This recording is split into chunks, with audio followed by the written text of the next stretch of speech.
പത്തനംതിട്ട ആങ്ങമൂഴിയിൽ കാട്ടാന ബസ് തടഞ്ഞു. പത്തനംതിട്ടയിലേക്ക് വരികയായിരുന്ന ഗവി ബസ്സാണ് കാട്ടാന കയറി തടഞ്ഞത്.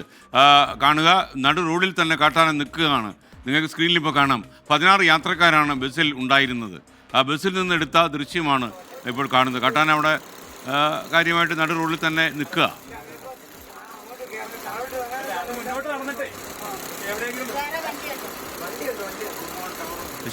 ശ്രീകുമാരൻ ടെലിഫോണിൽ ചേരുന്നു. ശ്രീജിത്ത്, യഥാർത്ഥത്തിൽ ഈ കാട്ടാന കുറച്ചു നേരം നിൽക്കുന്ന ലക്ഷണമുണ്ട് കണ്ടിട്ട്. അത് പോയോ അതോ അവിടെ തന്നെ ഉണ്ടോ?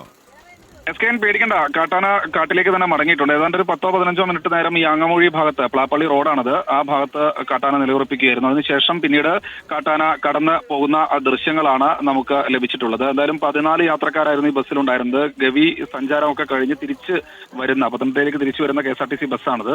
എന്തായാലും കാര്യമായ രീതിയിലുള്ള പ്രശ്നങ്ങളില്ല. 14 യാത്രക്കാരുണ്ടായിരുന്നു. അവർ ചെറുതായൊന്ന് ഭയപ്പെട്ടു. ഈ മൃഗങ്ങളെയൊക്കെ കാണുന്നത് അവരെ സംബന്ധിച്ചിടത്തോളം ഏറ്റവും വലിയ സഞ്ചാരികൾക്കൊരു കാഴ്ച വരുന്നതാണ്. അതുകൊണ്ട് മറ്റു പ്രശ്നങ്ങളൊന്നും ഉണ്ടായിരുന്നില്ല. കാട്ടാന കുറച്ചു നേരം അവിടെ നിലയുറപ്പിച്ചു. ആളുകൾ കാര്യമായ രീതിയിലുള്ള ശബ്ദങ്ങളൊന്നും ഉണ്ടാക്കിയില്ല. മറ്റ് ആനയെ അലോസരപ്പെടുന്ന രീതിയിലുള്ള ശബ്ദങ്ങളൊന്നും തന്നെ ഉണ്ടാക്കിയില്ല. കാട്ടാന കടന്നുപോയിട്ടുണ്ട്. പ്രശ്നങ്ങളൊന്നുമില്ല. എന്തായാലും ഭാഗ്യമായി.